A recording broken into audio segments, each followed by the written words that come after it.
Hello guys, ক্যাপকাটার কীভাবে watermark remove করবেন সেটা দেখতে চলেছেন আজকের এই ভিডিওতে। তো অনেকে আপনারা 7 দিন ধরে রিমুভ করতে পারতেছেন, তারপরে অটোমেটিকলি আবার টাকা চাচ্ছে বা অথবা প্রিমিয়াম ভার্সনটি চাচ্ছে। তো প্রথম ফার্স্টে আমরা ক্যাপকাট অ্যাপটি চাপ ধরে রাখবো, তারপরে অ্যাপ ইনপুটে চলে যাব। তো অ্যাপ ইনপুটে আসার পর এখান থেকে আমরা স্টোরেজ অপশনটাতে ক্লিক করব। তো স্টোরেজ অপশনটাতে ক্লিক করার পর এখানে ক্লিয়ার ডাটা এখানে ক্লিক করে ক্লিয়ার ডাটাতে ক্লিক করে অল ক্লিয়ার ডাটা এখানে ক্লিক করে দিলেই ক্লিয়ার হয়ে যাবে। তো ক্লিয়ার করার পর এখান থেকে আমরা ব্যাক হয়ে চলে আসবো। তো ব্যাক হয়ে আসার পর এখান থেকে আমরা ক্যাপকাট অ্যাপটি ওপেন করে নিব। তো আপনারাও ক্যাপকাট অ্যাপটি ওপেন করে নেবেন। তো এখান থেকে আমি ক্যাপকাট অ্যাপটি ওপেন করে নিলাম। তো ক্যাপকাট অ্যাপটি ওপেন করার পর এখান থেকে অ্যালাউ চলে অ্যালাউ দিয়ে দিবেন। তো তারপর এখান থেকে স্কিপ অপশনটাতে ক্লিক করে দেবো। তো এখান থেকে স্কিপ অপশনটাতে ক্লিক করে দিলাম।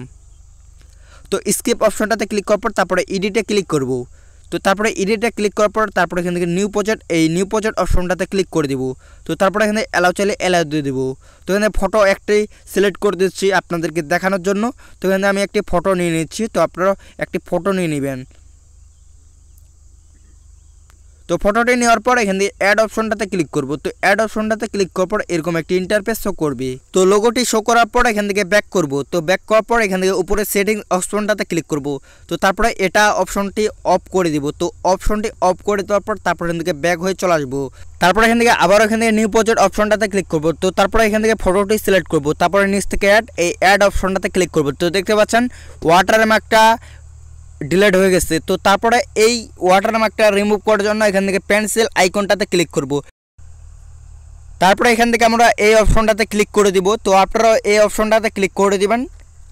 তো একটু লোডিং নেবে। তো লোডিং নেওয়ার পর এখান থেকে আপনারা কয়েক সেকেন্ড ওয়েট করে নেবেন। তারপরে এখান থেকে ব্যাক করে নেবেন। তো ব্যাক করে নেওয়ার পর এখান থেকে আমরা দেখতে পাচ্ছেন ওয়াটারমার্কটা রিমুভ হয়ে গেছে। তো এখান থেকে উপরে এখান থেকে 1080p ক্লিক করে দিলে এক্সপোর্টে ক্লিক করে দিলে একটি অ্যাড শো করবে। তো অ্যাডটি দেখার পর এখান থেকে ক্লোজ করে দিলেই ভিডিওটি এক্সপোর্ট হয়ে যাবে। তো অনেকে আপনারা একটি সমস্যার সম্মুখীন হচ্ছেন। তো সেটা হচ্ছে এটা 7 দিন পর আবারও এই সমস্যাটির সমাধান পাচ্ছেন না আপনারা অনেকেই। তো ক্যাপকাট অ্যাপটি চাপ ধরে রাখবো। তো ধরে রাখার পর এরকম একটি ইন্টারফেস শো করবে। তো এখান থেকে আবারও এই স্টোরেজের অপশনটাতে ক্লিক করব।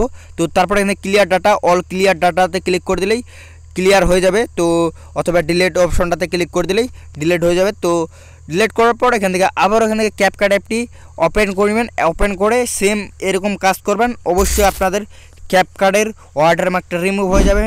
এভাবে 7 দিন ধরে যদি আপনাদের সমস্যা হয়ে থাকে, তো 7 দিন পর যদি টাকা চায়, তো আবার এখান থেকে ক্লিয়ার ডাটাতে ক্লিক করে ক্লিয়ার করে নেবেন। তো এই ছিল আজকের ছোট্টখাটো ভিডিওটি কেমন হয়েছে অবশ্যই কমেন্টে জানিয়ে দিবেন।